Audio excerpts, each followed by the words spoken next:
Are we live? I think we're live, guys. Let's go. Introducing Dragon's Crossing, an addictive Web3 game modeled after Dungeons & Dragons.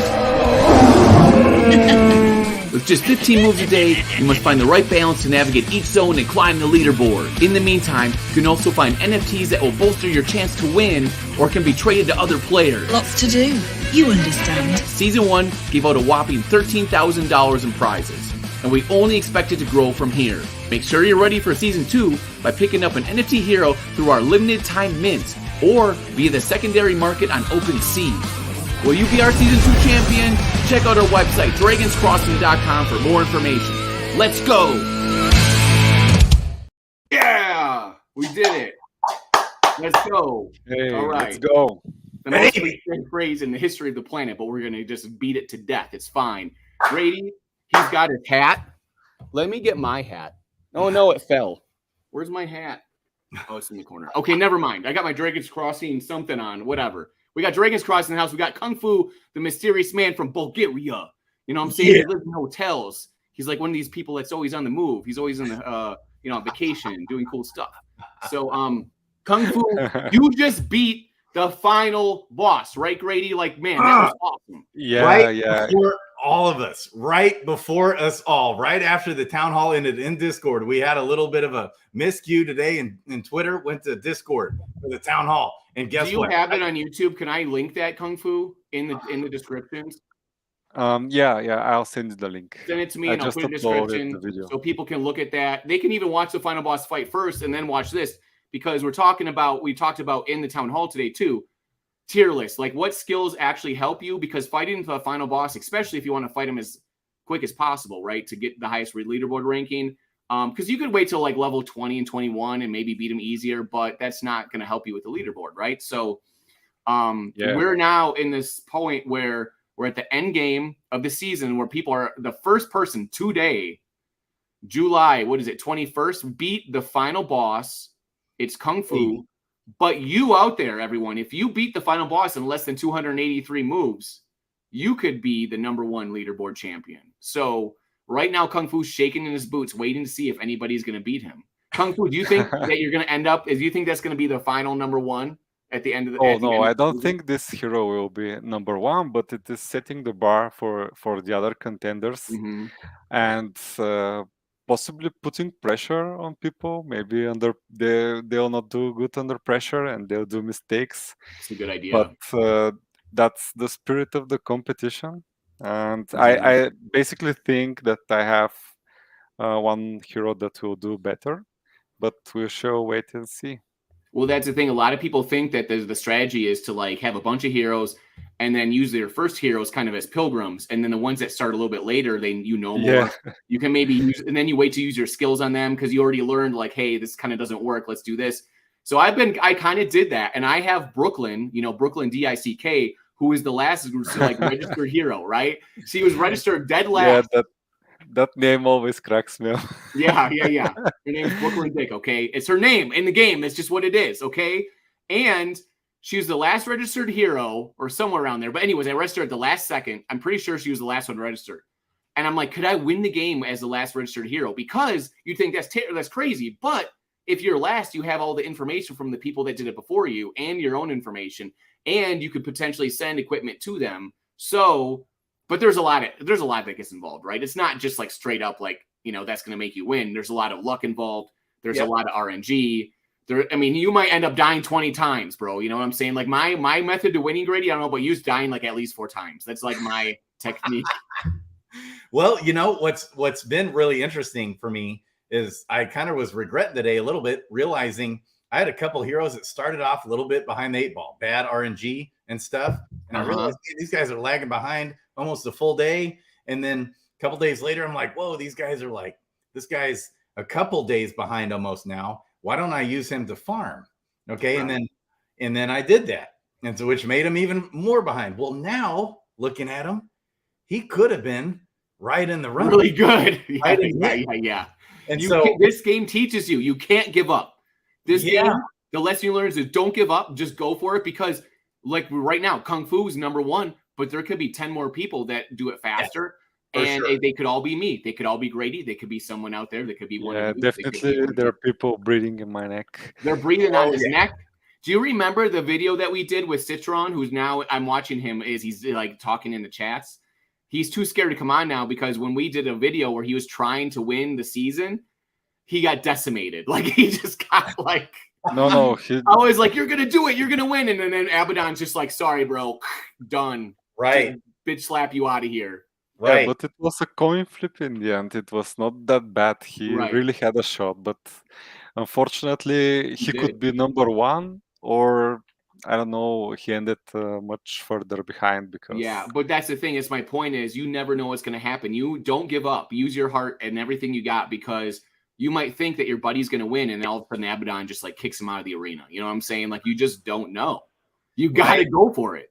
Well, and here's the thing too, is that no one's ever, it's unless you win the lottery, you're almost never going to have a perfect run all the way through the season. You're going to have bad RNG at some point. Even if you start out great, a lot of my heroes that started out great are now way lagging. It's Murphy's Law, right? The ones that you think are the best end up dying and getting crushed. I had 2 different heroes or maybe 3 that found amazing, like epic gear. And I was like, oh my God, these could literally be like top 5 people. And with literally 5 minutes later, all of them were dead. I was like, yeah, it's crazy. I had a hero that just as Kung Fu knows, I made it to level 6 after 3 days. Okay. Or after, or 2 days. 2 days. No, 3 days. Made it to level 6. Okay. Which is almost impossible. Like, and that hero never died and it's done okay. It's decent, but has fallen way behind all my other heroes just because of bad RNG. And especially when you get around the level 11, 12, 13 area, you can get a lot of bad RNG that happens because that's one of the hardest points is transitioning from tile 3 to tile 4 is like, it can be brutal getting to that level 14 and 15. Oh man, from even level 13 is very difficult on tile. Well, that's the thing is what happened to me is I went into zone 4 and at first it was tough for me with the first guys that got in there and I was like, I better be careful. And then my next set got in and they just started crushing zone 4. They were like getting like 0 HP taken away from them. They were just like slapping them just like around like you ain't nothing. And so then you know what happens next? All of a sudden they're all dead. Zone 4 was like, oh, that was fun. Now try you get overconfident with one hero and you see, okay, let's bring the gang, and then everybody starts dying. The problem is that you go through the game and you're fighting the monster and they're not even hurting you. You're like giving up no HP and you're like, yes, and you've got like 100 or something like that, right? And you're like, I'm going to totally beat them, and they're down to like 30. And then there's like 3 hits in a row, they hit you like 45, and you're like, that's what, right? Yeah. Because even if they hit you for 45 once, you're like, I'm still going to win. They got like 30 left. Or maybe even 20, right? And then nope, you're done. You're dead. It's happened a couple times here, even today, with my kids. Has it? Yeah, it's rough. And that's why I always preach like maximize defense. But like, you know, and I'm the type of person where like, if I die once, I'm like, I'm never dying again. I'm never dying in this game ever again. I'm gonna be super smart and careful. And how long do you think it take me to die again? Like 4 minutes. That's another tip. You're like 4 minutes later, you're like, I told you I wasn't gonna die again. Right. Gods. I would say another tip, really important, is don't give up, because I had heroes last season that died 4, 5, 6 times and still won, you know, and still got some money. So definitely never give up. The shared stash can turn it right back around. You know, it just kind of depends, I think, especially as we start beating Abaddon with some of these heroes. We can send all their items right on down. Speaking of Abaddon, check this bro out. Okay, so this is literally Kung Fu's YouTube. Let's give a shout out to Kung Fu, who's here with us, Kung Fu. And this is your YouTube. So I put the link down there. You guys can go and watch him fight Abaddon, and then you could come back here and watch the tier list or whatever you want. I mean, don't leave. Hang out with us and joke around and tell Kung Fu, like, you know, that you love Bulgaria, because Bulgaria's awesome. All right. So we love Bulgaria. That's what we're learning to you. If you don't know, we love Bulgaria, and I know Kung Fu. We love him, and he's right now he's the master of this game. Like, Bulgaria is crushing at Dragon's Crossing. Okay, so how many people are in Bulgaria, Kung Fu? Like 30 million. How big is that country? um, well, last time there was a population count. It's like 7 million. Yeah, Okay, 7 million people, country, 6.9. 7 million people, and Kung Fu's over there just crushing us. You know what I'm saying? Like, where are you in China, Japan, Hong Kong, Africa, America? You think you're tough? Well, Kung Fu's over there just sitting in a hotel lobby drinking spritzers, and he's crushing Abaddon. Okay, so this is your video.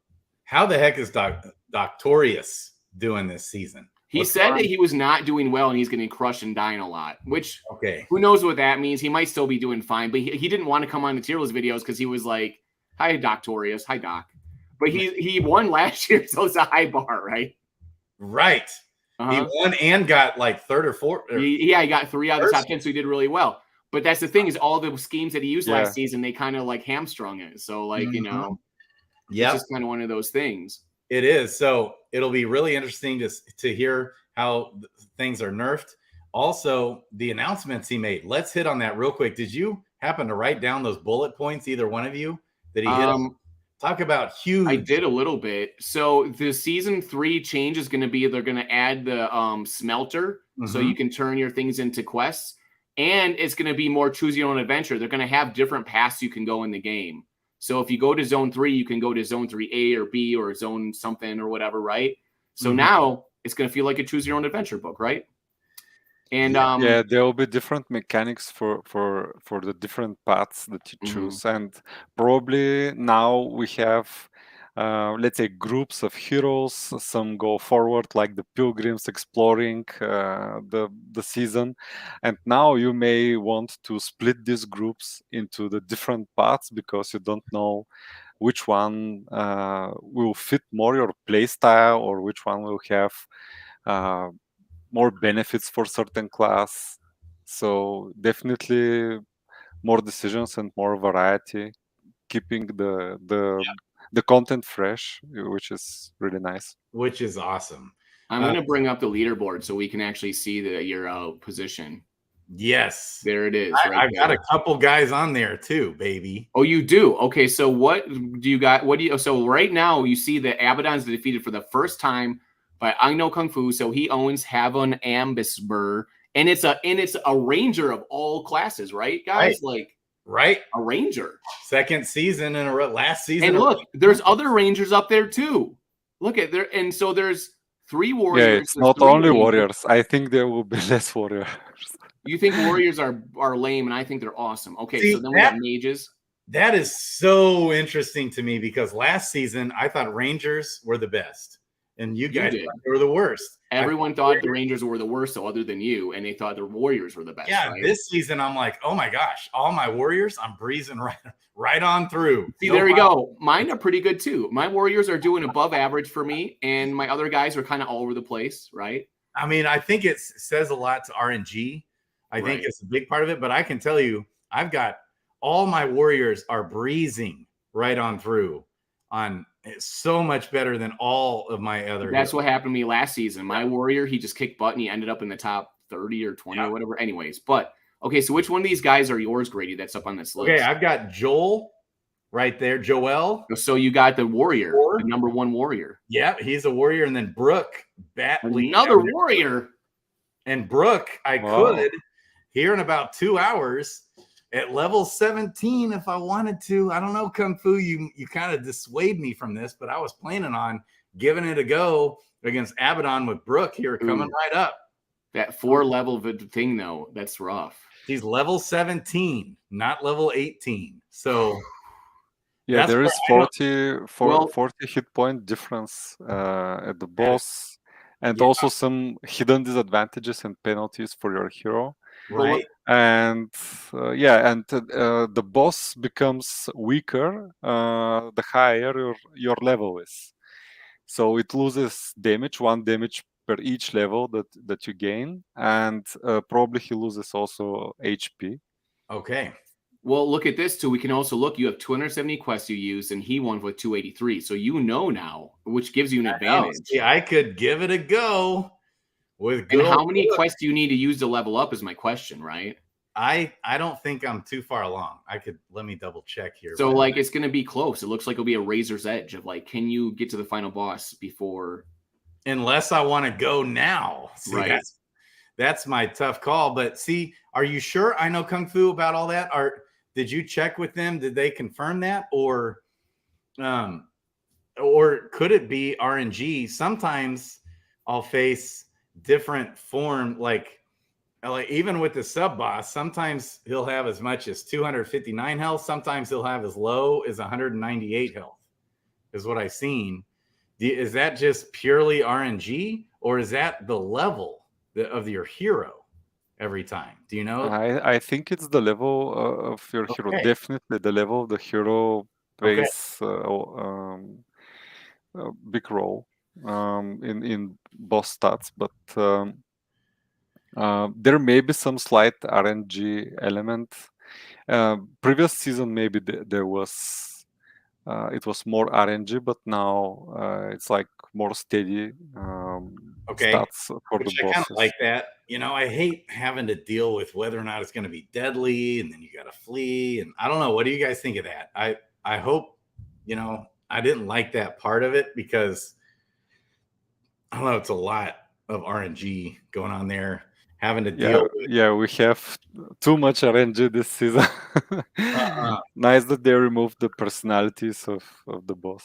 Doc says kamikazes are going first, right? So like Kung Fu, I guess you're kind of a kamikaze, but you know what I mean? Yeah, this was a kamikaze. This was a hero that I explored the new season, took all non-combat encounters, rushed into a new Doc zone. Is talking trash right now. Look at this.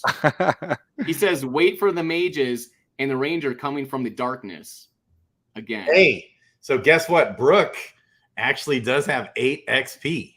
So I will be able to level her up today and fight the boss. Woo! Oh, baby. Oh, man. We better do that on stream somehow.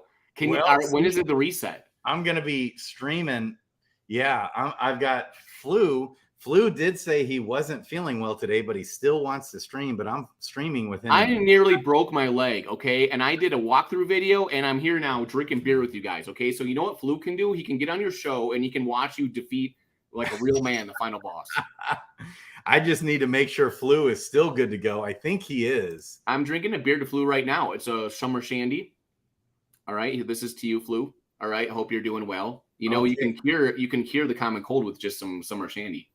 Okay, I'm gonna say thanks, Doc. So that's clear. Then you don't really want to face Abaddon at level 17. No. Okay. I mean, last season, I think I did have one hero that even beat him at level 16. That was wrecked, you know. But I just gave him all the marbles. Gave him all the skills were more powerful, right? If there were some broken skills, right? And gave him all the you know, equipped her with all the best possible items from the shared stash. And let's remember, Mr. JB, I promised we would FUD him, like make the skills better. Okay, now we're done with that. So, let's see. Okay. Shall we proceed with the skill tier list? So the skill tier list, I love, here's the biggest alpha of this season, is finding the good skill combinations. And I just had another one just now kind of hit me. Rending blow with Berserk is also a good skill, because it decreases the armor mitigation of the enemy, and then you're using Berserk, you know, to help take that away. And you know, that might be another good combo. I own this skill and I haven't put it on anyone yet. Rending blow and a wisdom and agility. I have not upped the agility on my warriors, though. I probably should. I still have time to do that. Only for the damage part. The real value is in the 15% armor mitigation for the whole battle. That's the thing, is that like I didn't really see the secondary traits, like, you know, if you have a primary trait of like strength. I was like wisdom and agility can suck it. I'm going quickness and I'm going charisma, because like you just gotta kind of pick something, right? Right. Okay, so you're saying that Berserk, where's Berserk? Right here, Rending Blow together, because you're decreasing hero mitigation chance, or do you reduce monsters? So like, okay, it balances that out. Yeah, so you do Rending Blow first, because what I know Kung Fu said the problem was with Berserk that he was having is he'll use the skill and either miss or they mitigate all the damage, you know, and stuff. And so it wasn't, being super effective for him. I found it to be really effective. And I was just wondering, maybe it's because with some of my warriors, I'm combining Berserk oftentimes with grapple or rending blow, and grapple takes away their parry. You know, rending blow takes away their armor mitt. And so you're hitting them with extra damage, you know, when you are hitting them. And I just found it to be really solid. Haven't had too much of a problem yet, but especially before they fixed it, I was texting Kung Fu. I was kind of panicking. I was like, I hope the team's okay. I hope the team sees it, because they weren't fixing it and it was a bug, and it went on for a little while. And sometimes I get a little bit worried about Bloater Punch, because I feel like there's so much on his shoulders, and he's working a full-time job. He's got kids. And I was like panicking, because I went level 13 and just destroyed the boss with Berserk stacks. Okay. And I think one of them's Brooke that did it. And at the time, not a strong level 13 hero at all, but I just annihilated the boss with 2 heroes at level 13, and was just like, wowzers. You said like 50, 60 damage per hit. Yes, 66 damage, even 70. That's crazy. One of them gave 70 some damage, one of my hits. So this is the fun part of the season, is finding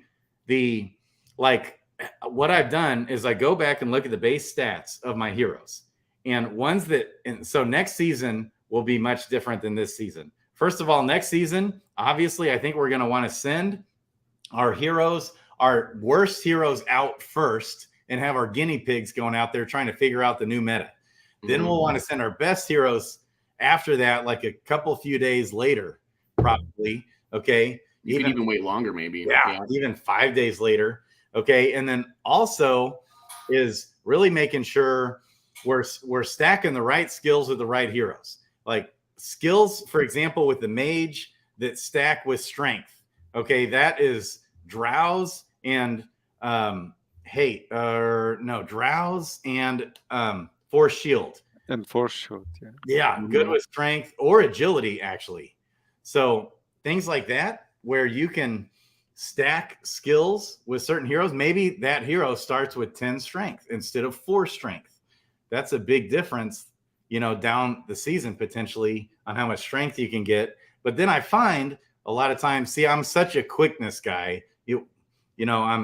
I've kind of realized, have you realized, Kung Fu, that with Bob Nothing, what he was saying about quickness, it's like without quickness, man, you are toast. Because you could easily die. Yeah, I tried to make it work with a few heroes, and you can't. To rely on flea skills to escape, especially later stages in the game. But all of them died several times.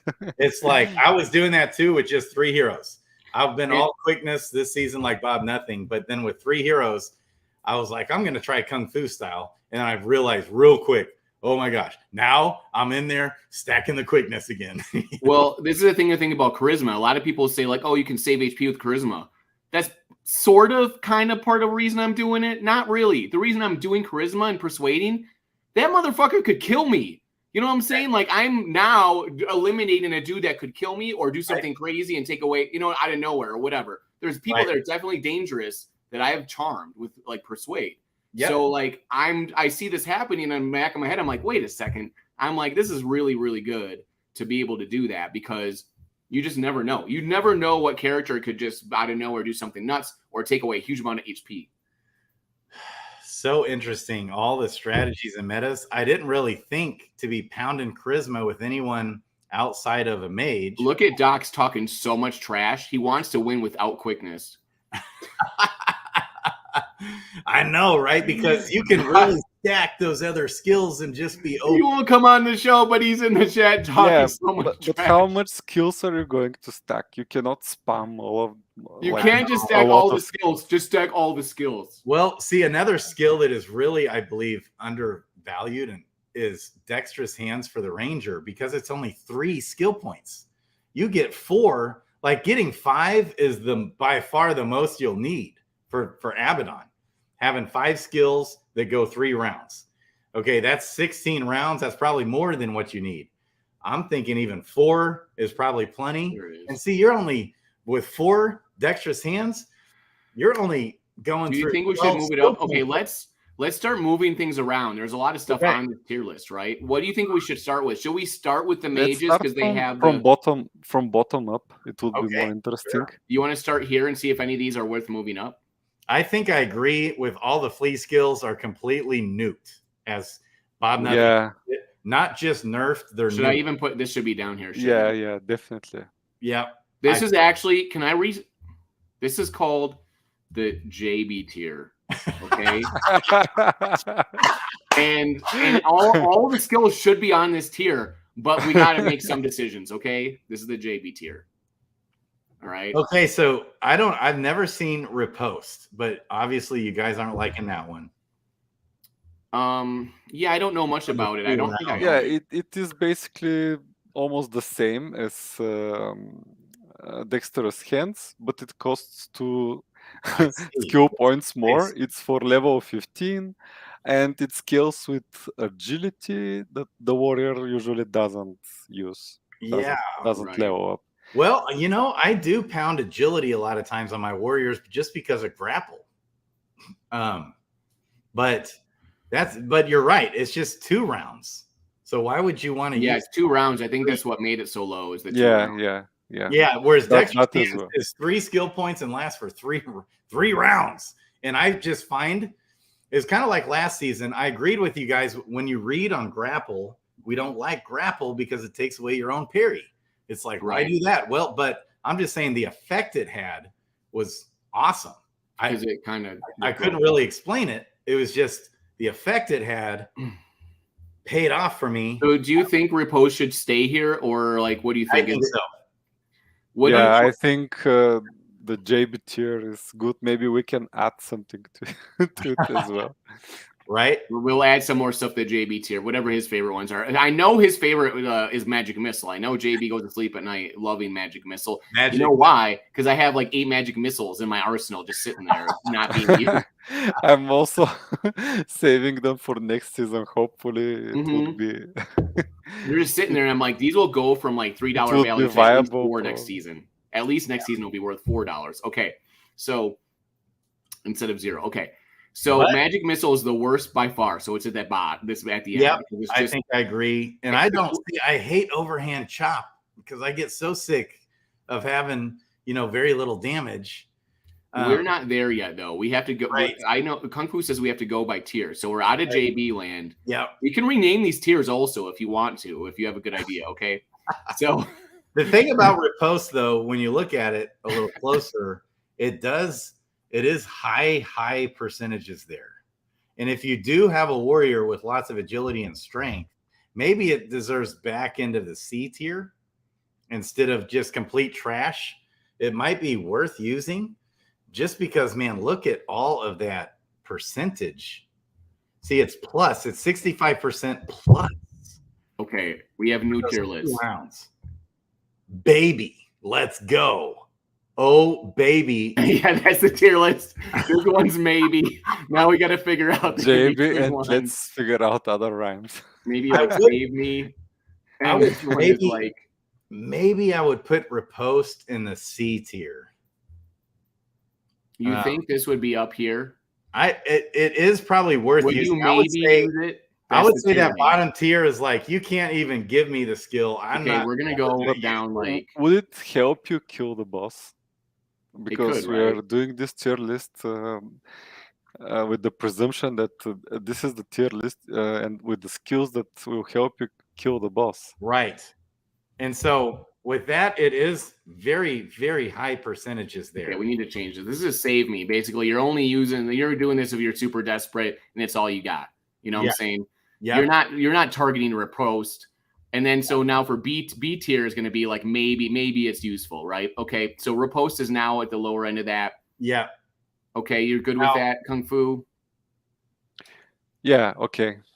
Is that okay? You think? Yeah. In general, when you look at that compared to Drow's, it is 65% plus agility divided by 2. I mean, if you have a hero with high agility, and obviously you're going to have one with high strength, I mean, that is a lot of percentage. My Yeah, personal but it's opinion, only though, 2 is like, turns. Yep, you're right.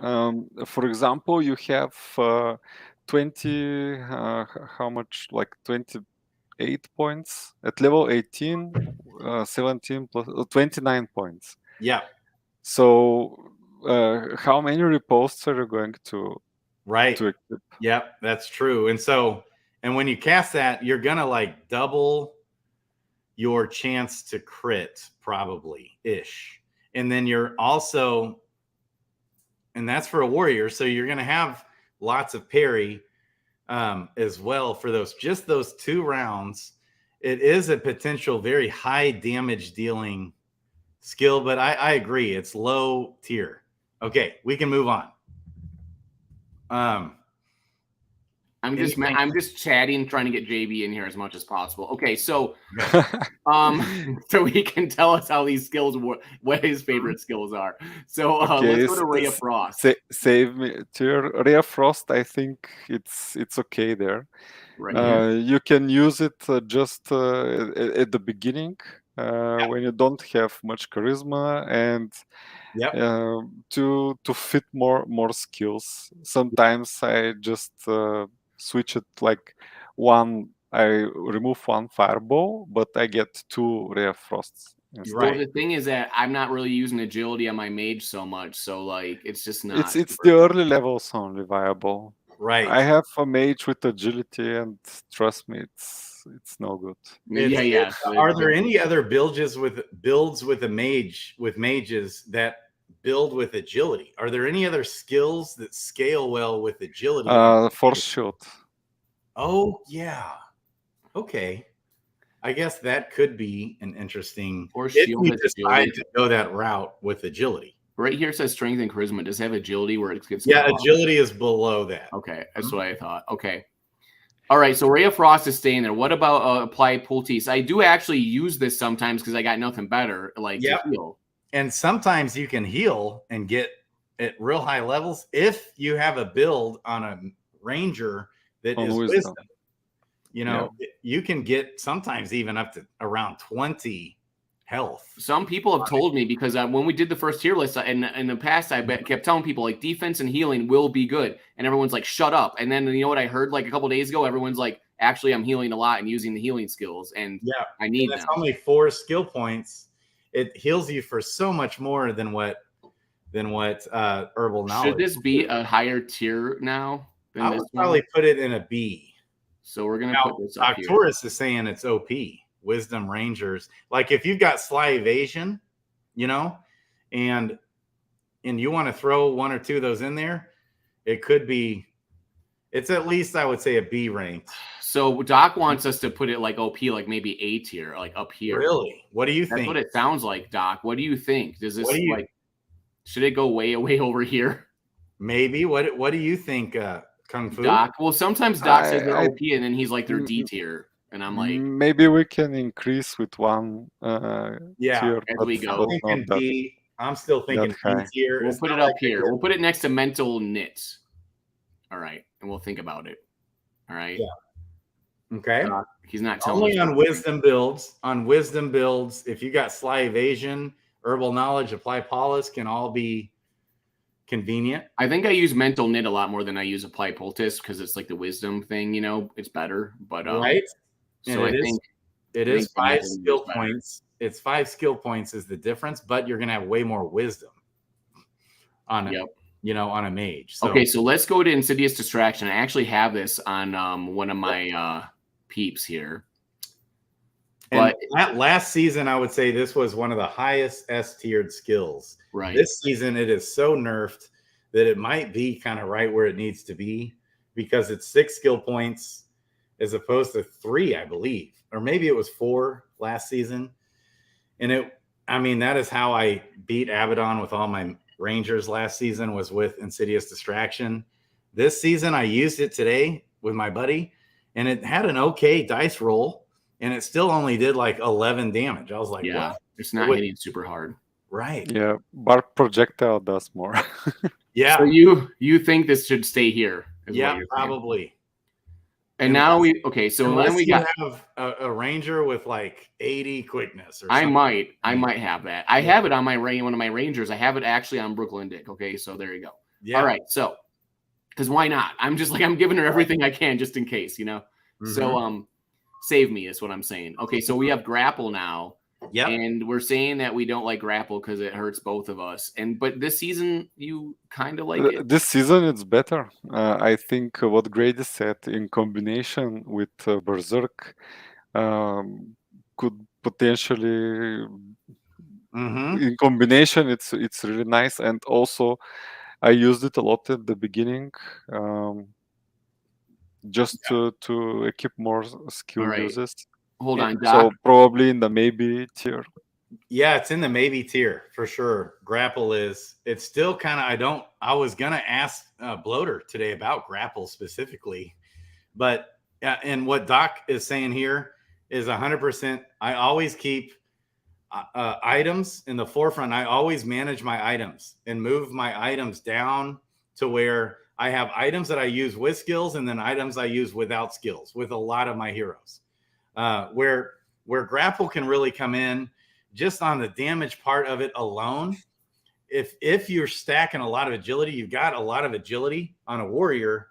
It's even almost, the damage dealing is almost the same amount at times. If you've got a lot of agility, it can be almost the same as overhead chop.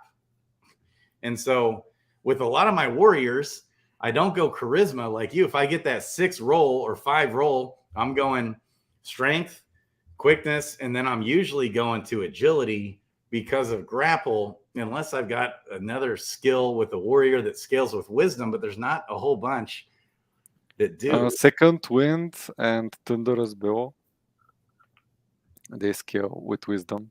Oh, yeah, there you go. Yep. Yeah, so we're talking about right here, the Rangers with wisdom, because you get wisdom gear, apparently, is what he's saying in Zone 4. And with Thunderous Bellow, though, really the focus on that one, right, is charisma, wouldn't you say? Yeah, because the debuff on the monster is only for 2 turns. Even if you have that, you're not wanting to do a ton of wisdom but it could be like with items. It comes back a lot of times with items, you get tons of wisdom maybe on an item, and you've got like Rending Blow and Thunderous Bellow combo that both last the entire length of the go. But with Rending Blow also wisdom helps and agility. And with Thunderous Bellow, wisdom and charisma. So it's like interesting builds here. This is what's so fun about this season is the builds, baby, with these skills. Yeah, the different builds. So that is cool about it. And okay, so he's basically saying that this is OP, the apply Poultice, because of like the wisdom gear you get later in the game, so it makes it helpful or whatever. So, but it's still in like a good tier, still in B tier. Yeah, and we'll get to that in a second. Okay, and so we're only 4 skill points where it can really be nice sometimes. Okay, Master Flow. What is that? I don't have this. Interesting. Look at this. Just a big damage, but it does decent damage actually, and it could be nice for a warrior. It's level 15. That's the problem, right? And it costs 7 points. 7 skill points is a lot. Yeah, that's tough. Yeah, but it can do from 14 to 20 damage. Okay. Add it on to what you're doing. It's like 4. You can have 4 uses, which is 80 damage. That's pretty good. That's a lot of, and that's guaranteed damage. Insidious Distraction was last season. So do you think we should move this up now because we're talking about the final boss? What do you think? I know Kung Fu. I've never seen that skill before. Master. It has another effect that cannot be utilized on boss fights. It was another skill, Thirst of Blood or something. Yeah. Okay. Yeah. So I'm confusing it with another skill. It just does 2d6 and strength divided by 5. And so it just does like a single hit. Like plus 12 damage. So from 14 to 24. Average. It is 17 damage. 17 damage. That's a lot. But it's not great. Okay, right. So do you think it should be in like B tier? If you have Firebolt with 30-ish charisma, only the dot makes 17 damage. What is the total damage that a Firebolt will do? If let's say you've got 30 charisma, you've got good wisdom, what will a Firebolt do on, I don't know, maybe 20 something. the round? 25 20 maybe. damage. Dang. Yeah, Okay. the Fireball is way better, but it's the same kind of idea, sort of. And it's only 5 skill points for 7 there. Okay. Got Yeah, it. but say this is no, there's 7 for both of them. You're looking at Fireball versus Firebolt. We're talking about Firebolt. Oh, you're talking about Firebolt. Oh, sorry. Mm-hmm. Yeah, that's 5. Yeah. Okay, wisdom. If you got a lot of charisma and wisdom, of course, each will, that's a good one. I mean, that's kind of been the OP skill this season. But that's not a warrior skill though. So warriors have this version, but it's just not that great. But what do you think? Should stay there, Master Blow. Should just stay there. It's like the save me tier, okay? Okay. All right, now we're gonna go to the maybe tier, all right? And we got overhand chop, your favorite, Grady. I hate that skill, and I just think it's because I get bad RNG, and so I roll those 1s and 2s all the time. It's like, damn it. I have it on a bunch of dudes, and I don't like it either. And I feel like where it's at here or even lower would be fine. I don't know. Because I would but it's a starter skill, and sometimes, and it's non-mitigatable damage. Yep. Basically, if you have 70 strength late game, it does a bit less damage than Master Blow, which is it's not level 50. So, but it costs only 5. So you think it should stay like in this area though, like low level B tier maybe?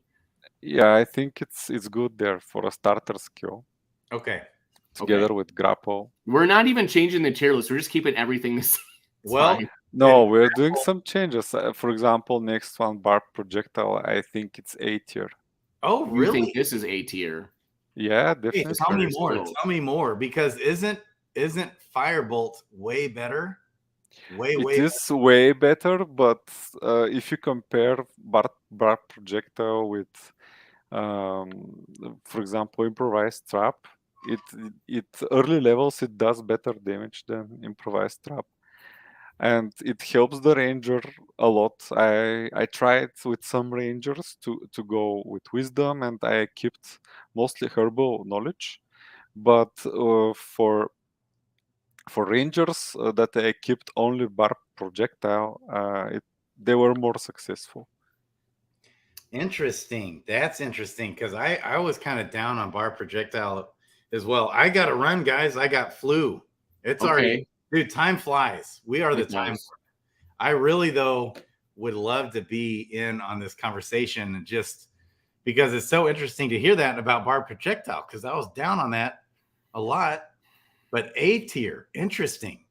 The instant damage scales with agility, and it is pretty good.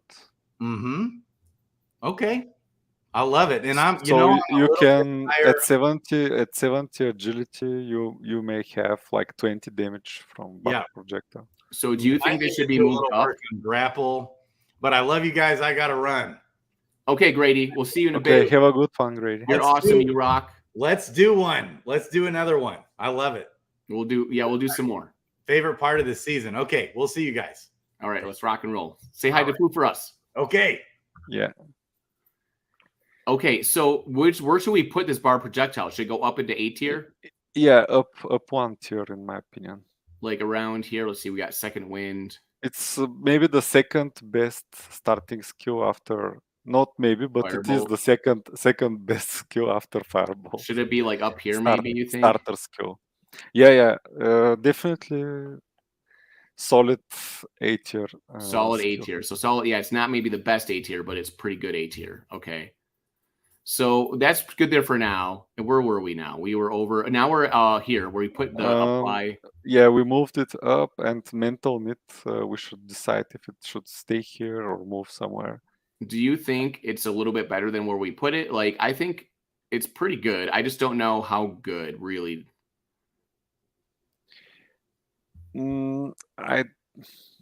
Well, to be honest, I tried to make it work on some mages, but just firebolt is so much better for the same cost. It helps you keep the tempo in the fight to lower the boss or the monster's health, the firebolt, I mean. And mental nit, yes, it can heal you for 20 hit points, but I don't know. The problem with the mages is you have a really OP starting skill, and you don't need anything else. You just need firebolt and charisma, and that's it. Maybe some haste later levels, or if you are lucky to get hasty wish and or ice tomb. I And personally do like half mental nit and half firebolt on one of my mages because I just like the ability. Sometimes I'm just low in health and I just need it. it depends if you're yeah, maybe you're right. Like you can get a use or two, but I think it stays in the same tier. If it was 4 skill points to use, probably it will be upper, and it will be more used. By the way, it would be interesting if the team releases some statistics like each skill, how much times it was used for the season. Okay, so where do you think it should be? I think it should stay the same. Right where it's at. In the same tier, yeah. Okay. Because this is stuff people will use, where that's why it's called maybe. Like maybe you'll use it. Some people will, some people won't. Right. And then we have herbal knowledge, which is this is the ranger skill. Yes, the ranger skill. Basically, I don't, even if I go wisdom ranger, I don't learn apply poultice, and I go with herbal knowledge. You like it better. Yeah, at least until if you're if you're under 100 health, it gives you the same bonus, like wisdom divided by 8. So if it gives you 1 health point or 1%, it is the same. So the bonus part, wisdom divided by 8, is the same as apply poultice. Right.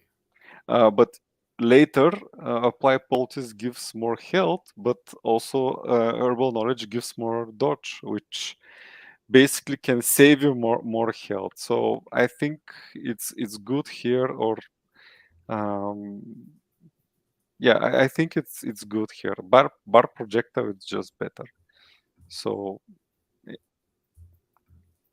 yeah, I definitely use herbal knowledge. Let's see, what do I have it loaded up as right now? I have 2 herbal knowledges and 2 improvised traps on one of my rangers right now. So yeah, I like this different skill points for each skill. So you can you should like manage your skills every time when you level up. So a lot of times you're maybe, as I said, removing 1 barb projectile but getting 2 herbal knowledge instead. Yeah. So do you think herbal knowledge should be moved up? I think it's good there. It's basically you think it should be below the same. You think it should be below force shield? I personally don't like force shield. Yeah, see that? Well, maybe we'll move force shield down, like maybe, yeah, maybe that's better. So, like, so let's say we leave this here, right? I do like it, and we like Thunderous Bellow maybe too. Should force field be moved down somewhere, like here, over here? Well, the thing I don't like about force field, it's a level 4 skill, and at level 4 it doesn't give you much benefit. Yeah. You could find like an item upgrade that gives you more benefit, and the greater benefits in the percentage chance that it gives. That scales with agility. Well, Because even if you have 5 mitigation amount, you're basically avoiding damage early levels at level 4, 5, 6, 7. But this is primarily concerned with the end game, right? So in the end game, do you think it's good though? In the end game, it is good, and if you don't have anything better, you could because it's 4 points, you could have, let's say, 4 firebolts, and the rest you can put in in force shield if this is what you have. But it is hard to pull it off because you need to level charisma, of course, because of the OP firebolt skill. And for this, in order to work better, to get more benefit, you need agility, and you need to sacrifice quickness. You think that right? And I don't want to sacrifice quickness. And without agility, it's not that great. For end game though, where do you think it should be? Should you think it should like back here, or even lower? I think it's lower even. Maybe at the beginning of the save meteor. Yeah. Okay. I'm cool with that. All right, let's go to Thunderous Bellow now. Do you like Thunderous Bellow? I like the artwork of Thunderous Bellow. Yeah, I this was my favorite skill the previous season. I would say that I didn't use it a lot this season, but probably it is still good if you go with wisdom, for example. And because I have a warrior that has wisdom and quickness, and this warrior has Thunderous Bellow, and it also goes well with Second Wind for healing, because it also scales with wisdom. And I think it's good to use in boss fights, because you cannot spam a lot of skills in the boss fights, and we see even with best skills the fight goes like 12 rounds, and you can cast it once and you get the benefit from parry for the whole combat. That's why I like it, but I don't think it's better. So where do you think we should put it? I think it's right where it should be. Okay. Yeah, that's fine, because this is a point where it could be useful, but it's not something you might want to really strive for. But now we're up here in the A tier / don't fade me. For all the people up there that don't know street slang, fading means that like it's not good, that you're gonna fade, like it fades away, right? But it says don't fade me, mean like you better pay attention, bro. We better pay attention to this one. And we got to rhyme with JB and save me and maybe and baby. So I don't know. Anyway, that's what it is right now. And yeah, all right, that's the level of my creativity. Dexterous hands. Yeah, like what do you think about this? Dexterous hands that can catch a sword. Well, I try to make it work, but for some reason I just if I have some like 3 points, because there is no other skill that costs 3 for a ranger, I'm if I have it, I use it. But I when it's stacked, it was interesting because you really get a lot of critical chance. But yeah, and it's only 3 points. Yeah, that's why I think it's good where we moved it. And if you have, for example, 70 agility, it is really good. It's you have 70% on top of. But you're probably going to have a lot of agility because it's a ranger skill. Yeah. And I think also maybe it's cut, or it also scales with strength. It's not displayed here, but if you're going with agility, quickness, and strength, it is very viable build for a ranger. I have it on a lot of rangers. So it is good because it increases your parry a lot. And as a ranger, I think you have more parry, the most parry, because of the offhand. It gives 15%. There's a really good offhand. My ranger right now has around 46. I have another one like 43. So I'm not in like the 70 range for agility with him. I don't have the greatest gear for that. Yeah, but it is late game, and if you have, let's say, even 60 agility, it will give. Previous season it was 60%. Now it will be around 70% late game, and also it will boost your parry. That is like 30% from items minimum, and it will increase it to 50% maybe. Yeah. So it may be underrated, and I think it's a solid skill. What was I gonna say? So dexterous hands. Okay, so you think it's solid. So where should it be in the list though? Should stay here. Maybe a bit forward. Before ahead of Drows. Ahead of Drows, yeah. These here are kind of like, I'm not sure. They seem good. I don't know how I feel about these guys right now. But for now, we'll put it there. We'll reassess it in a second because there's a lot of stuff going on in A tier and like the Don't Fade tier. Okay. So Thirst for Blood uses strength and wisdom, another wisdom thing for the old yeah, but it is for healing. The damage part is good as well.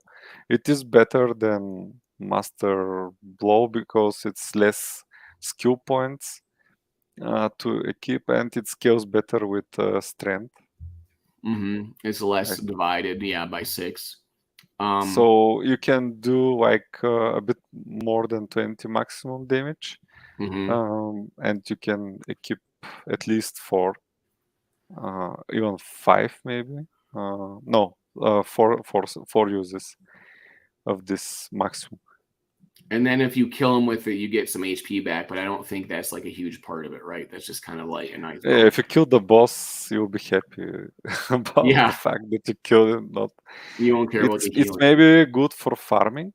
I think it's good for farming, especially in Zone 4, where you can you can farm really efficient with this. I feel like it should heal more. Like, you know what I mean? If you really want to use this and because there's not a huge amount of benefit to it. You know what I mean? Like, are you really going to use, like, I don't know. Anyways, are you really going to spend 6, points on, now just the fact that it's a good skill though, and you can hit people with it, that's cool. But yeah. So do you think it belongs in this area, the lower end of the A tier?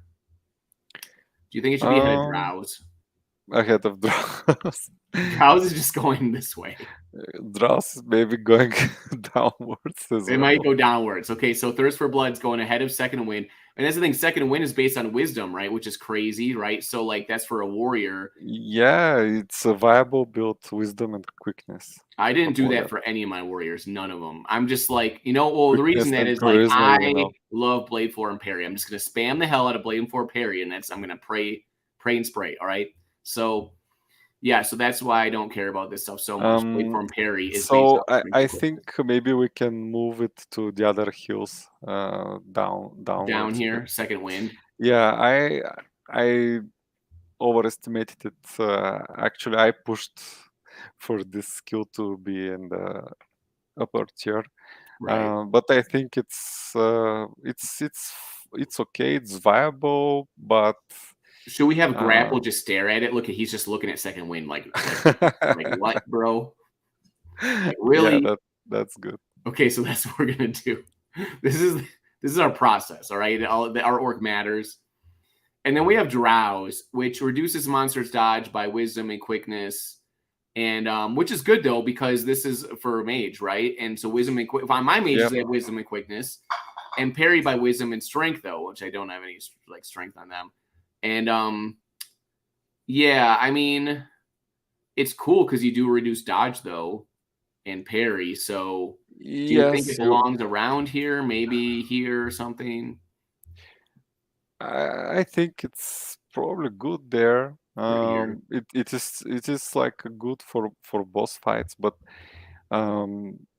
it's 4 points, which is also good. Maybe a couple of uses will be nice. So you can half of the boss fight you can put powerful debuffs on the boss, right? And combine it with some other skills like 1 use of haste, 2 firebolts, and 2 Drows, something like that. Interesting, right? Depending on what happens, I guess. Some people just probably want to have 1 or 2 skills and just boom with that. Maybe don't want to have like 3 or 4 because then you just want to get the best ones and use those more often. But this is really interesting to think about because dodging and chances to hit to me are like the biggest thing in the game, right? And the secondary to me for that is that usually like armor mitigation and parrying, because my warrior. Parry is all of these defenses are nice to lower them on the last boss, but parry, you're doing a lot of damage in general. Later level, you're doing level 18, and you'll be doing like 25, 30 damage if you crit 40. And if the boss parries, it will be half. You'll do half damage, and it is more than in comparison to if the boss armor mitigates. So the armor mitigation is less for the boss is less than the parry. I had a feeling that might be the case, because parry is getting to be pretty powerful at some points in the game. My parries on my warriors are taking more away than armor mitigation right now. It wasn't like that last season because I had like high armor mitigation, but anyways, yeah, so that's probably good there. And then we got Thirst for Blood, which is my favorite artwork. Maybe he's just sitting there full of blood. But yeah, he's just like, yeah, that's what the warrior should do. Just be thirsty for blood. So maybe we can ask using strength and wisdom. Yeah, Dr. Ast. Probably it's a nice to farm with this skill. Right. And if we did that one already, Kung Fu, I forgot. Okay. So we need to go to adhesive applications now, I think, because we did that one. So last season or earlier, we really liked this one a lot. It reduces difficulty to hit and for 2 rounds, and it reduces their dodge. So this is pretty nice. Okay, wasn't it 3 skill points? It says use? 5, so maybe it was 3 last season. I think I have the skill, but okay, then yeah, I noticed it's 3 points. But I noticed if you had the skill put on your hero last season, sometimes it shows up with last season's amount of skill points. Because like there's heroes where I have a skill and it changed, and when it shows up to me, it still shows 3, but in reality it's 5. There's a really weird thing happening where it just kind of like maybe it's a little glitch where it's just showing you last season. And like that's the thing is I have literally a hero with like the same skill, and on one hero it says 3 and one hero says 5. Because the second one, I put it on him this season, not last season, right? So I think it's just a visual glitch, maybe. I haven't learned it. It's still. I don't have it either. I don't think. I have it, but I haven't learned it, and it says 3, but it doesn't have the full description. So probably this is correct. Okay. I don't like that it is for 2 turns only, but it is a really good skill. It also reduces dodge, and it scales with wisdom. Yeah, and I think it just does a lot of mitigation of dodge and the chance to hit stuff. So that's pretty good. Yeah, but it's only for 2 turns. For example, Drowse. Should we put it down? Should this go down? Can you compare Drowse like difficulty to hit? Okay, this is like haste. So you're having haste for 2 turns, and then monster dodge.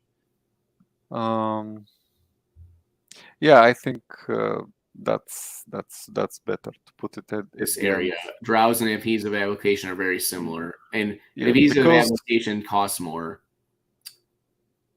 You can use it if you don't have better skill, like some like skill that does flat damage for ranger. Usually these are better, but if you rely on auto attacks, and for example, you can use this one and probably sly evasion for if you're going with wisdom. For the boss fight to dodge and to hit more reliably. Okay, so we're gonna put it there. We're getting close to the end, guys. We're gonna find the S tier soon. We're at sly evasion, which is add 5% plus wisdom, blah blah blah, flat chance to dodge for 3 rounds, which is nice. Dodging is really important, probably in the final boss, right? Yep, definitely. What do you actually use for this though? I used it even in the for zone 4 boss. With one of the rangers because I didn't have better skills. Some barb projectiles and sly evasion. But you said zone 4 boss, not the final boss. Yeah, but it is the same. It's like a Right. boss fight. I would use it there as well. At least a couple of You uses. will. So do you think it should be moved up? Um, The dodge, or just keep it the same? keep it the same, probably. Because you What love do our you think? projectile. Yeah. Okay, so look, keep it there. But now it's getting spicy because we got all these that are like well liked: bar projectile, rending blow, berserk, and improvised trap.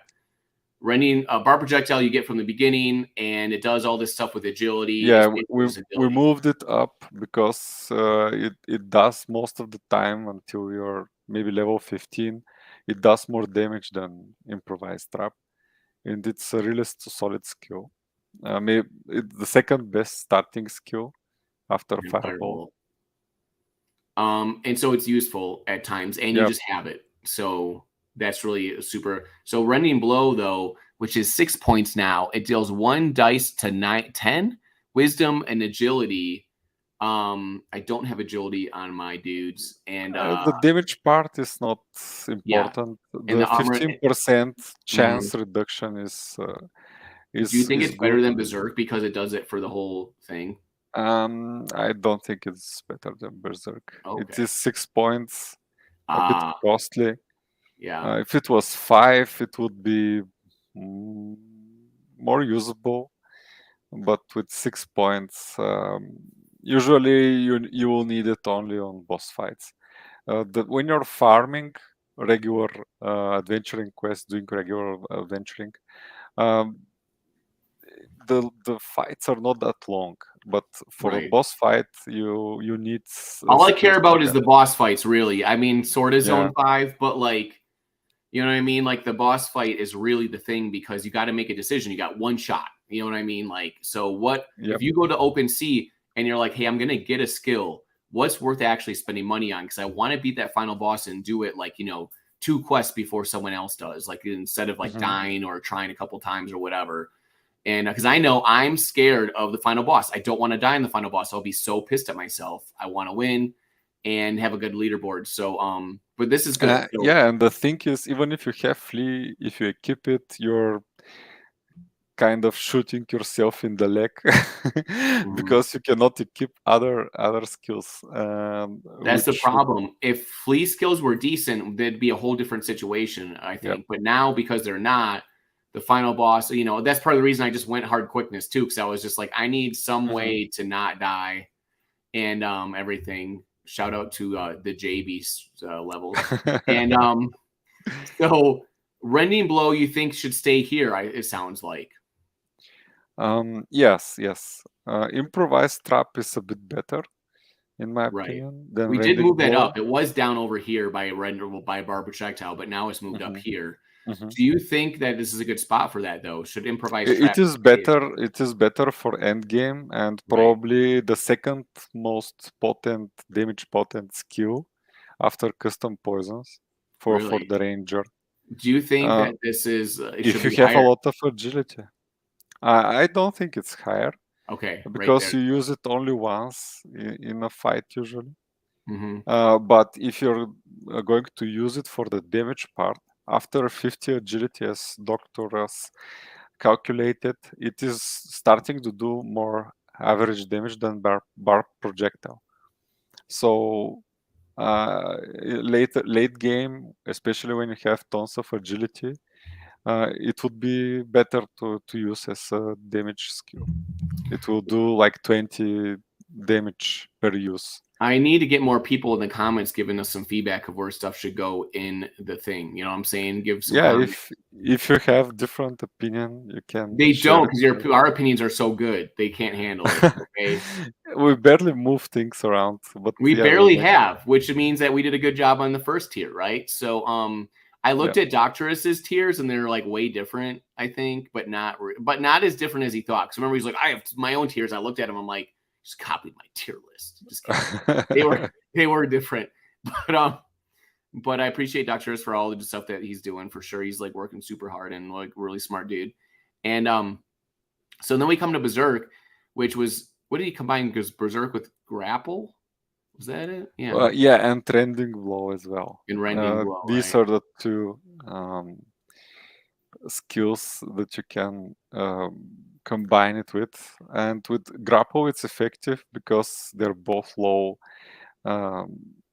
skill points to use, like 4. And you can get like 3 berserks and 3 grapples. So you can keep it up longer. And the grapple is because you're reducing the parry, monster's parry. And you can do more reliably high damage with your berserk attacks. I'm just worried about the armor mitigation chance thing. I don't like that. If you have a lot of quickness, it is greatly reduced. So this is viable for warriors with quickness. Mm-hmm. Like 30, 40 quickness, for example. Yeah. So you're prioritizing quickness after. I am. I have a lot of quickness on after everybody. strength. Mm-hmm. Yeah, I got a lot of quickness on my warriors. So I have berserk. I have like 2 berserks, I think, just stuff I found, but I haven't used them or put them on anybody. I found it also very helpful to use berserk when you're fighting a hard monster in a zone. So it's one of the skills that we talked a bit on my video, that some skills are good for final boss and some are good also for farming and the final boss. So I think this is one of them. So it has potential to do the most damage, added damage from all warrior skills. So if you have 10 bonus damage at late levels with a warrior, this would give you how much, like 8 or 9 damage additional for 3 rounds, which has the potential to do extra 27 damage. And it's not from 12 to 27. If you hit all your attacks, it will be 27 bonus damage, which is quite high for a skill in general that does damage. And that's the thing about my warriors. I do a lot of blade form parry and stuff, and so I guess I should maybe use a different one too. Where I have some warriors that don't have blade form parry. I think 1 or something, and I don't. This is the thing I have to be honest about. I don't think blade form parry has worked at all, even until now. Like I've used it a lot, and it's only actually like propagated like twice. You know what I mean? Like, and I know it was like messed up before.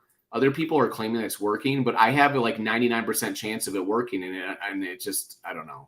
So I don't know what else is going on. Maybe I don't know. Maybe a spell they put on me like was going through the whole fight or something. But I'm gonna pay attention to that because blade form parry is important to my existence in this game.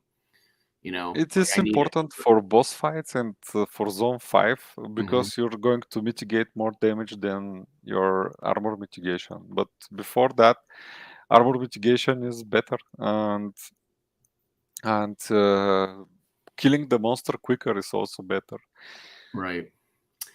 Well, I understand that, but I beat the boss up pretty good with my warrior last time with doing major defense and stuff. So like, I don't know. We'll see what happens with that, right?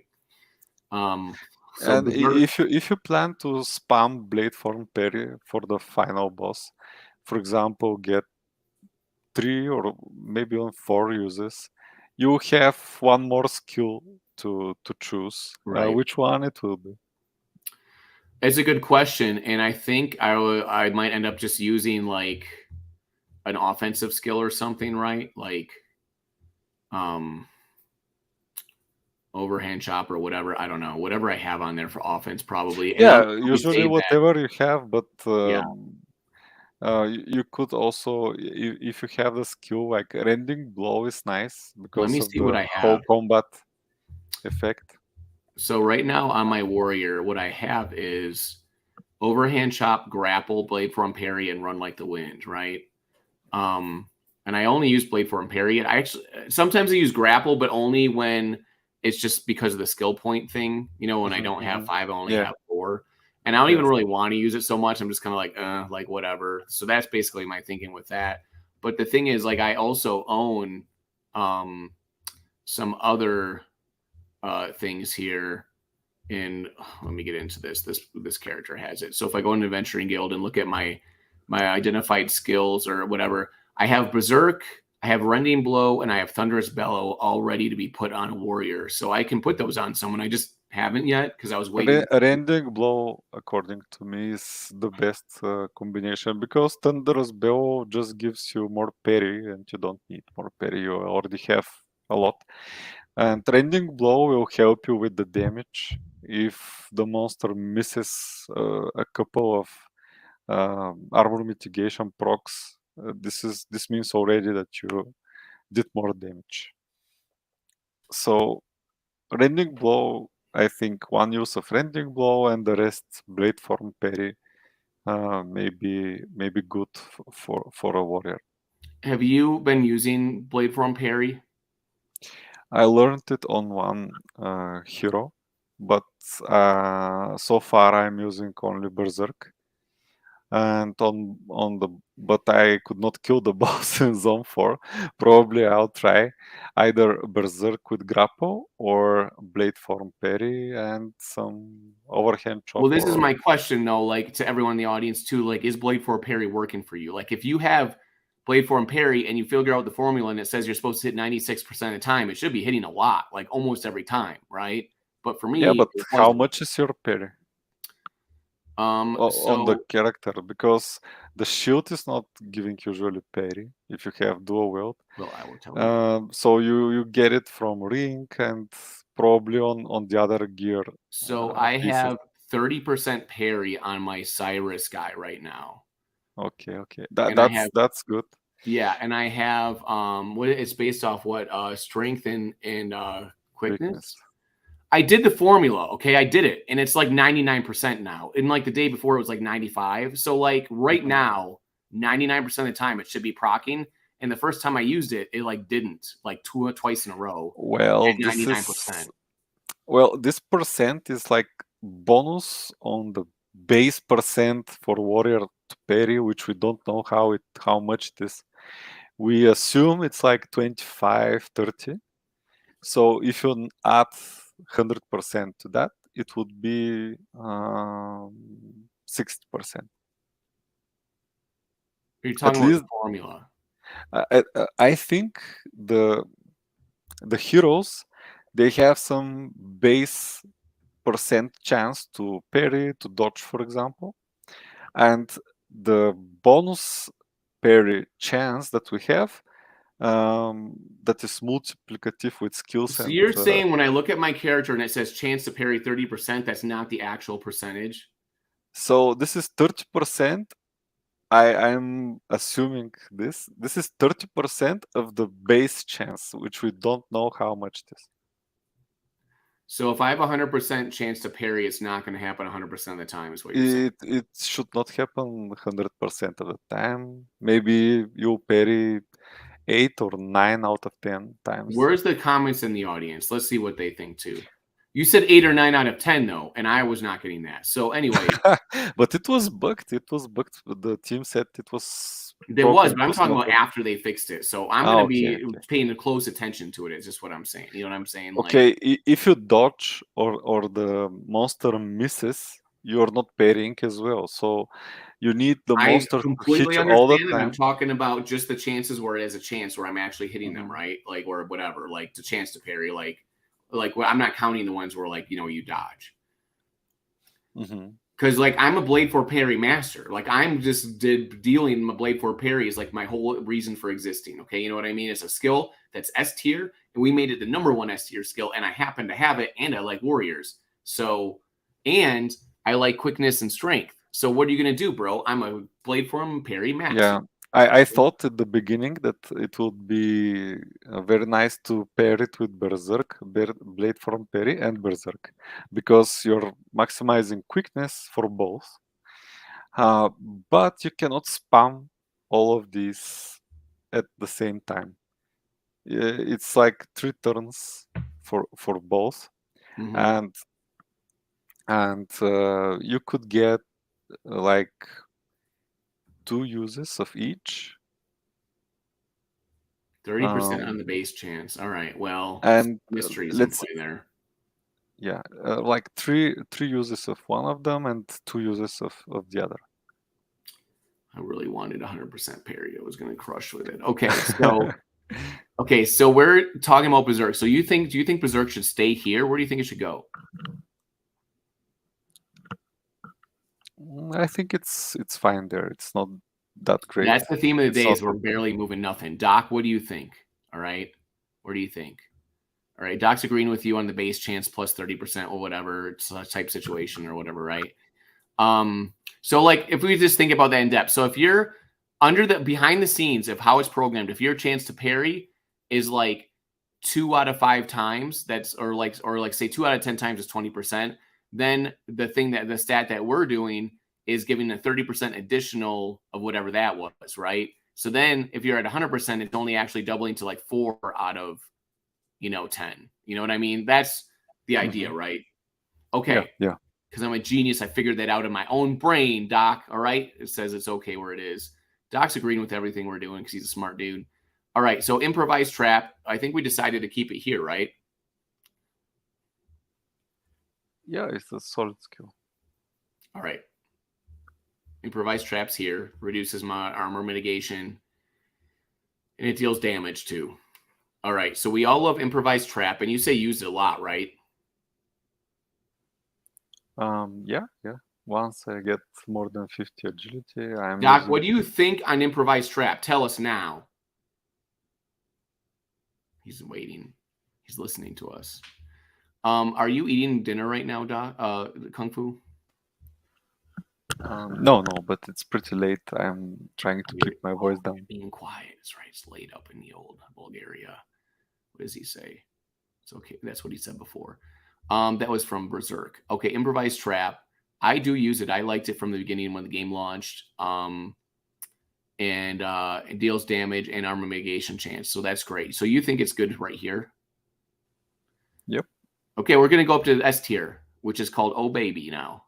And right now, Blade Form Parry is #1 in S tier. So is there anything here that you think should be the #1 in S tier? Like Fireball, Firebolt, anything better than Blade Form Parry? Plus, do you think this should be #1? Yeah, together with Firebolt. Do you think Firebolt should go ahead of Blade Form Parry too? Yep. So you do those together, and that's like really OP.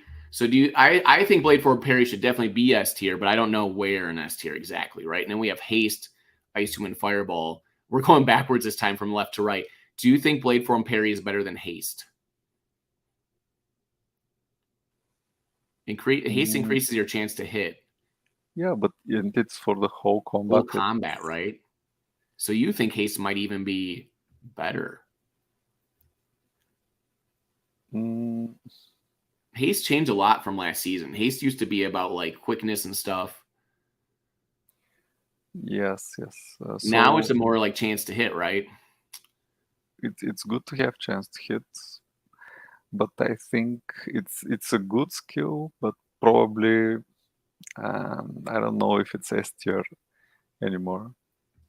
Oh, really? You don't think Haste is S tier anymore? You get a lot of percent chance to hit, but it's quickness and wisdom, right? So if this is a mage skill, right? So those are things you should be leveling up either way. You can easily get like 20-25% chance to hit. That's pretty good though. Yep. Because that's overall chance to hit, which I don't know. Well, yeah, S tier, but at the end of the S tier, that's what I thought too. I thought maybe it's here. Because the chance to hit stuff's pretty. I feel pretty good about that. Yeah, but you're hitting, and the boss, if he mitigates and wait, he says it should be down here, Doctor. I was thinking about it, but so damaging skills and the ones that like reduce armor mitigation, like Ice Tomb, they're pretty OP. These are probably, OP. You don't probably think Haste is at the beginning of the lower tier. So you think Haste should be down there like this? you know.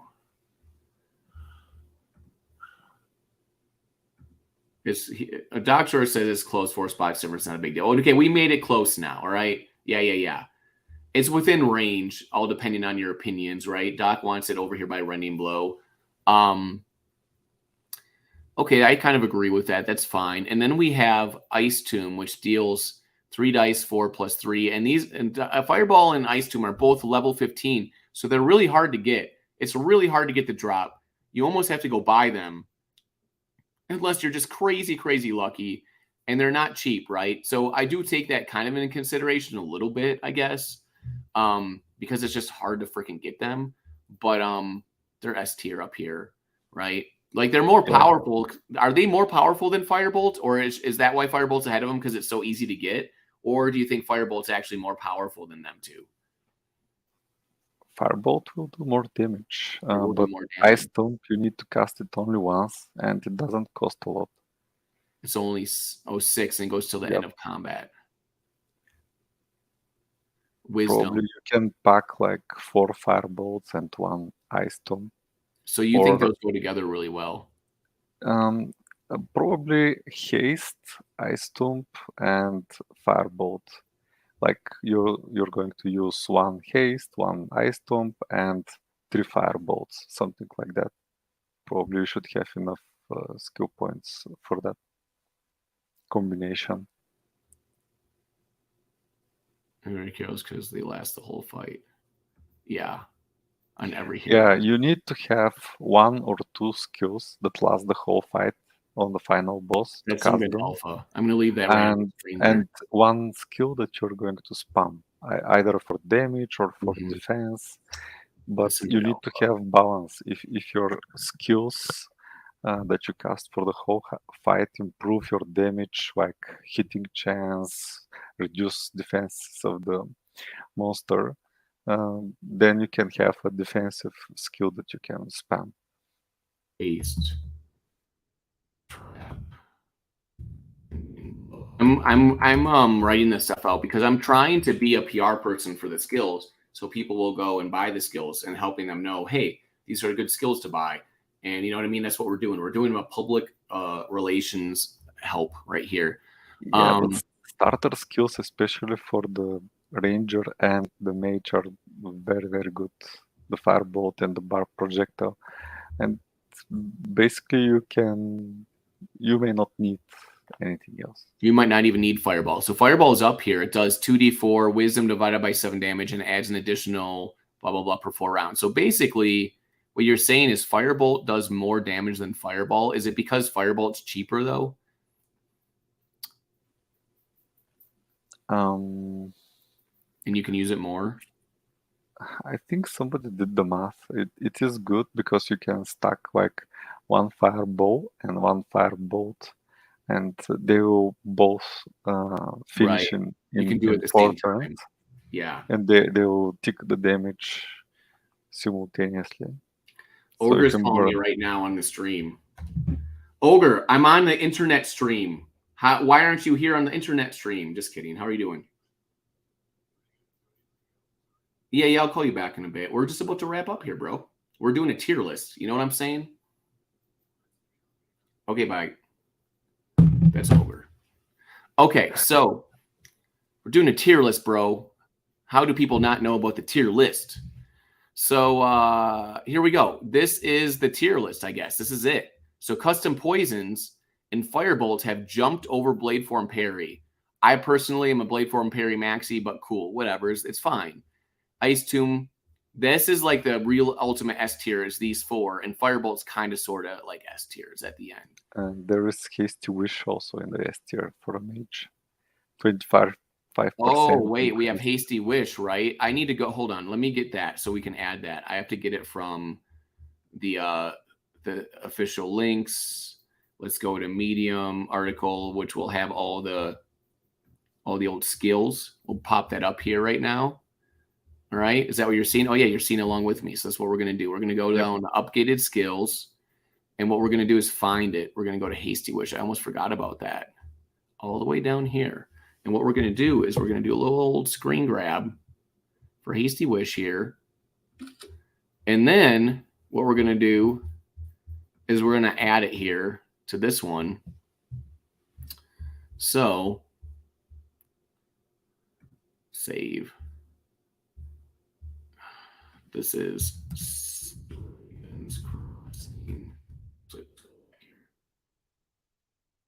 so this is it. This is the custom tier list. We need to edit it. Where's my edit button?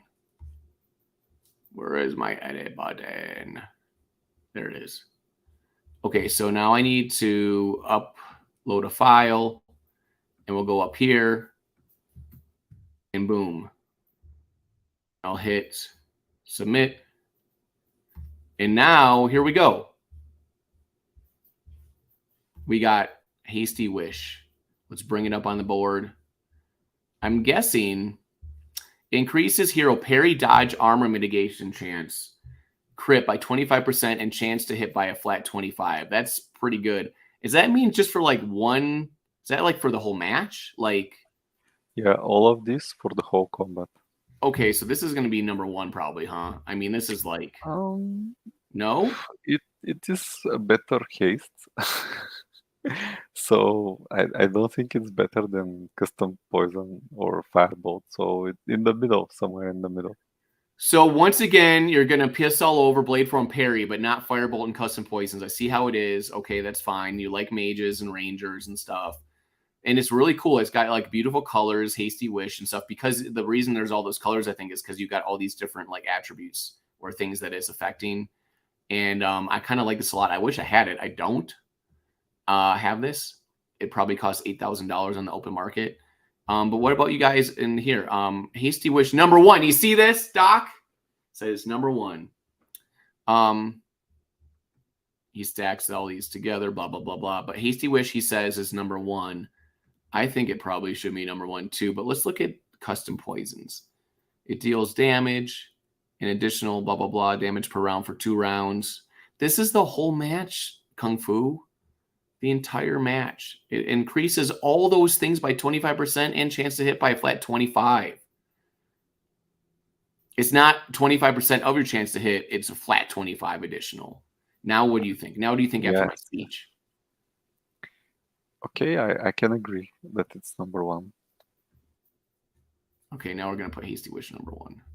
Not many people are probably going to have this, I'm guessing. But, yeah. And it looks cool at number one. It just looks like a number one trait. I mean, look at all the magic that's happening, right? All right. So I voted for number one and Doc voted for number one. And then we convinced Kung Fu to make it number one. We'll see. Compare one Hasty Wish to one custom poison. Yeah, see, like we're using this once for the whole match. And then one custom poison just gives you that one thing. So I think that you are in love with custom poisons, Kung Fu, and that's fine. I'm in love with Blade Form Parry. And this is the tier list now. So let's go look at it. We got all the flea skills. That JB the Fleer is down here with all the ones in Magic Missile, which is my favorite, skill because I have like a million of them. And thanks a lot, luck and RNG.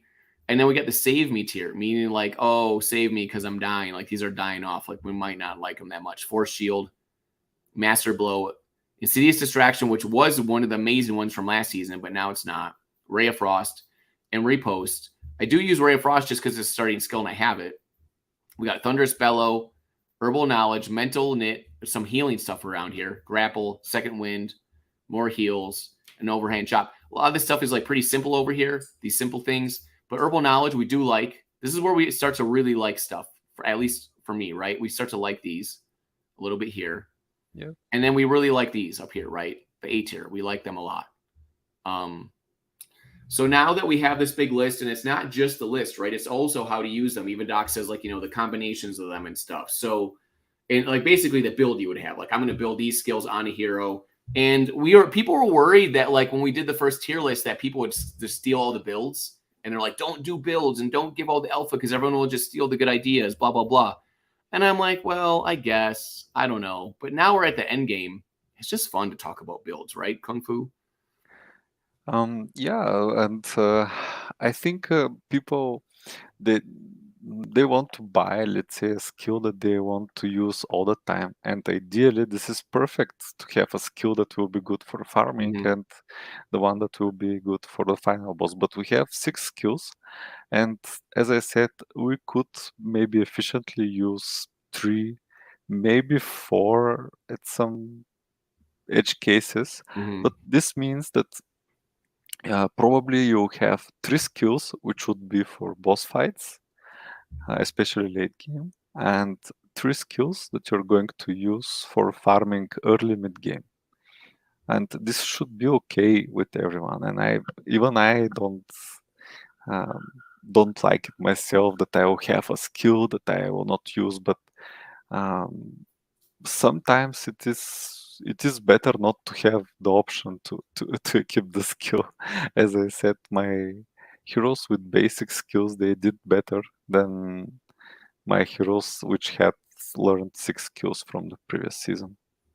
Here, actually, you know what I'm going to do? I'm going to share my screen real quick and show you, like, this is actually Brooklyn skills right now. So if you see, this is Brooklyn, who's the last registered hero, already up to level 10, right? She's about to level 11 already.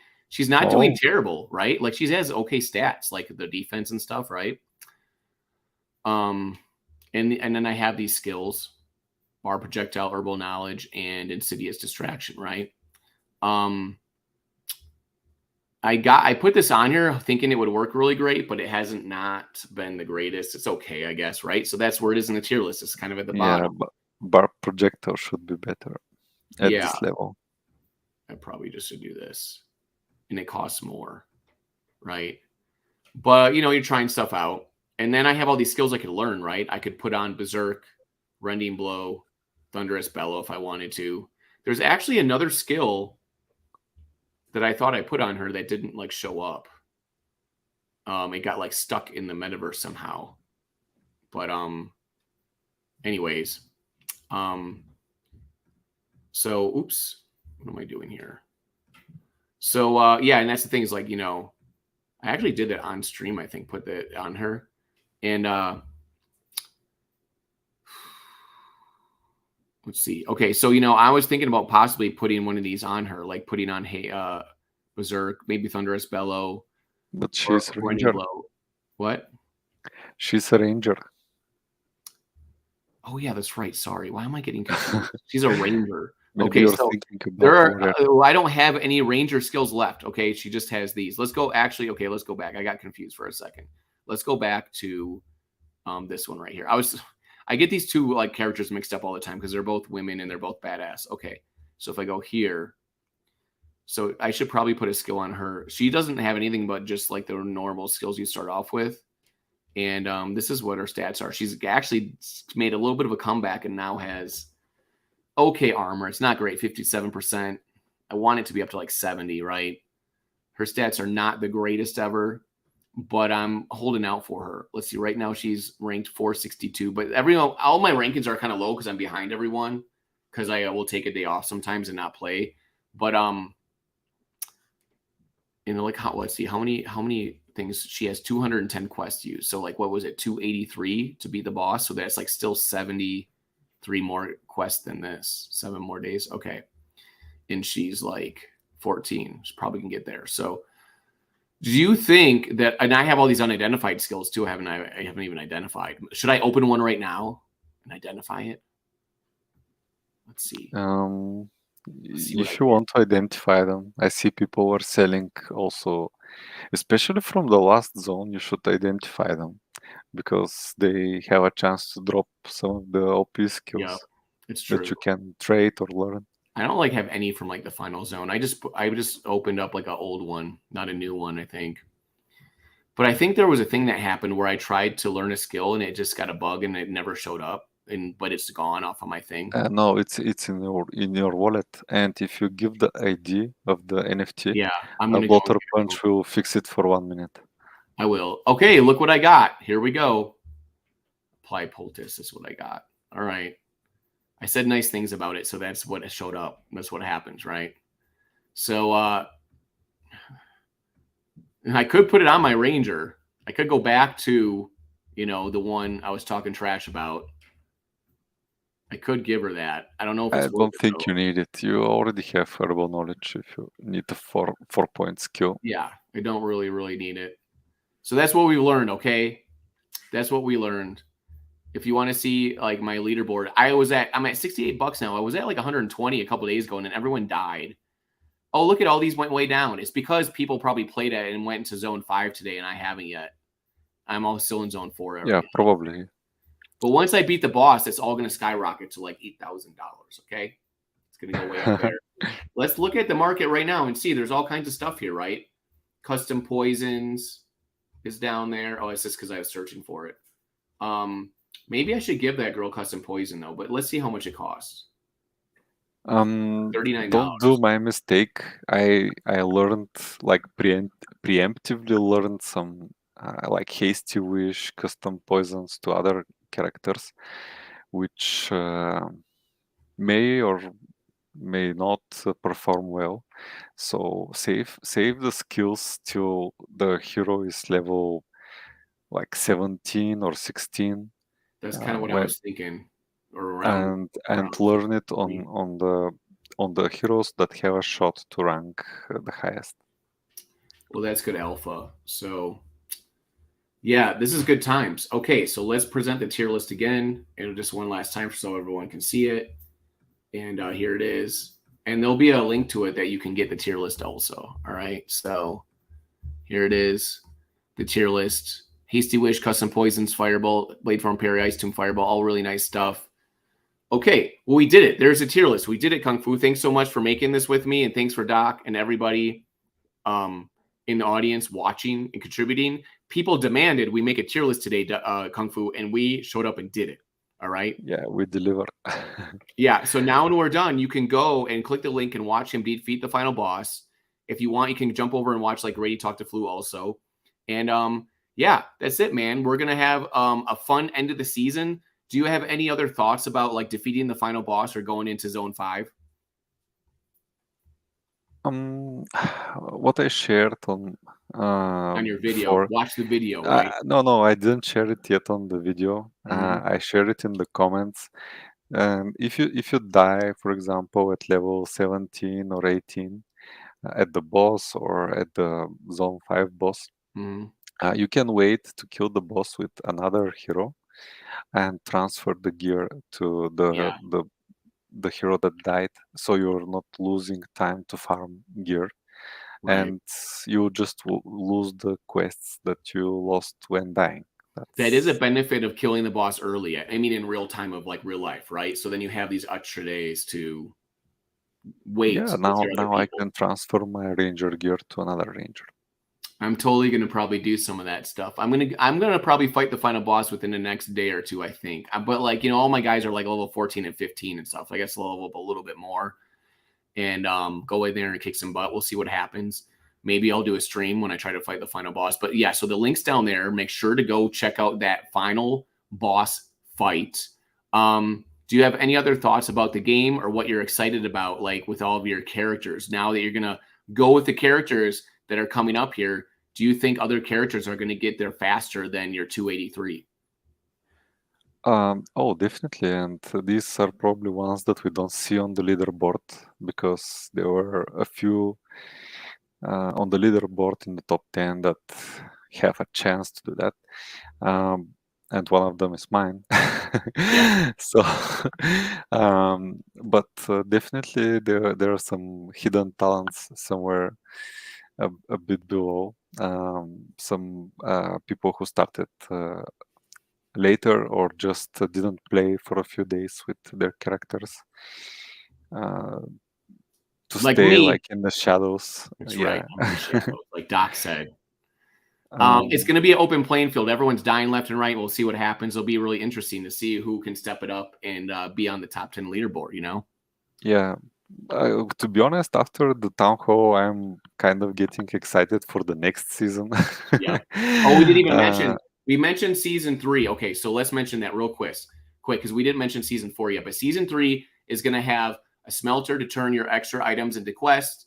So that's really great, and there'll be some like strategy there. there'll be an alternative quest path where you can go to different like alternative areas of the map and stuff. So that's going to really be beneficial if you have multiple characters, because then you can go in there with one and see what it's like before you go in with other ones, stuff like that, and different mechanics in those areas, right? But season 4, they're going to have a different mode to the game where it's like people can come in and just play for free to just try it out, which I don't think it's going to be maybe part of the season, but they'll be able to play and see what the game is like. And they're planning on adding 2 attributes, resilience and finesse. So And right I now don't I'm just understand, is it for season 3 or for season 4. This 4? is season 4.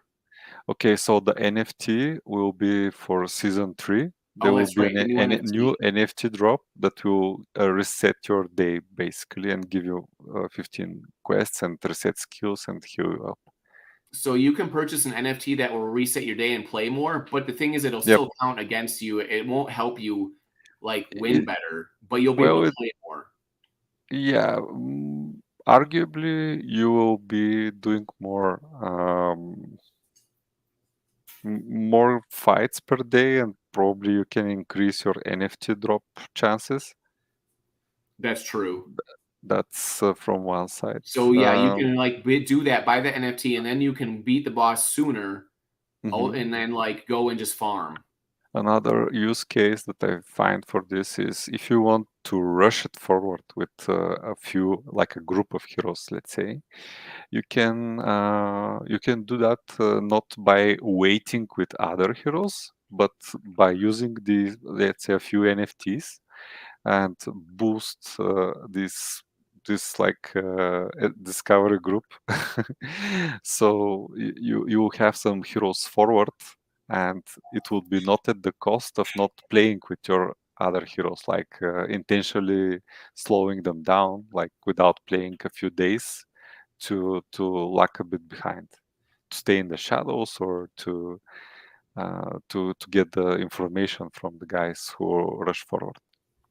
Yeah, you could literally wait a long time and then use the NFT to catch up real quick or something, right? There's a lot of stuff you could do. You could also do a thing where you send a bunch of people out, beat the game as fast as you possibly can with this NFT thing, where you just gonna like recycle a bunch of like quests, beat the game real quick, and then send all that gear back to other heroes and then have them play. Yeah, that's a good one as well.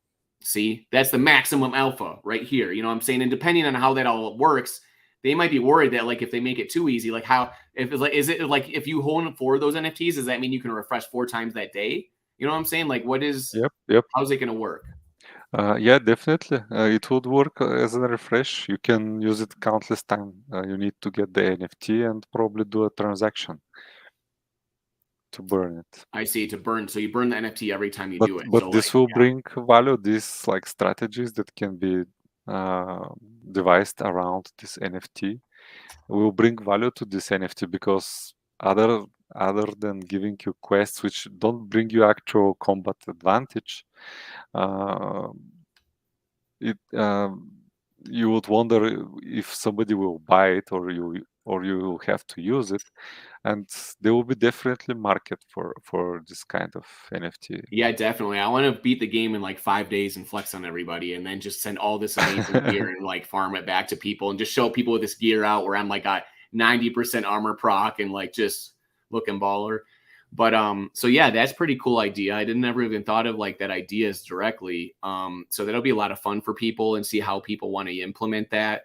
And I tried to persuade them in the town hall, can you make the NFT for that look cool? Like maybe like a cool animal or a pet or something, like, or like, you know, maybe some magical thing, or you know what I mean? Or whatever. That's really cool. Cause we have amazing art in this game. Right. Yeah. And we're getting more in these new zones, zone 3 and 4B, let's say. We'll get new voiceovers, new monsters, arts, and new mechanics. And the other thing which was important for season 3 is that we will not get non-combat encounters from our quests. We will get 100% of the times combat encounter. And after the combat encounter, we will have a 15% chance to get a non-combat encounter. Right. So we will not the RNG element from like getting 5 combat encounters for 15 quests, reducing your capability to gain experience. by spending quests will be reduced greatly. Right. I was keeping these for the end because I wanted to just jump in and mention there's 2 attributes being added, resilience and finesse, which we don't know what they're going to do, but it'll just give you more things to add your skills to. Now, the question is, are they going to actually give us more skill points per level in order to like balance that out? Who knows, right? Yeah, it's speculation at this point, but it will bring more variety currently. Do you think resilience might have something to do with skills where like if you cast a skill, resilience might allow you to like block their skill? I don't know. Probably it will It be could, right? related to status effects. Usually, That's what I'm saying. Like the status effects they put on you, you mm, could like mitigate them somehow, right? That'd be yeah. interesting.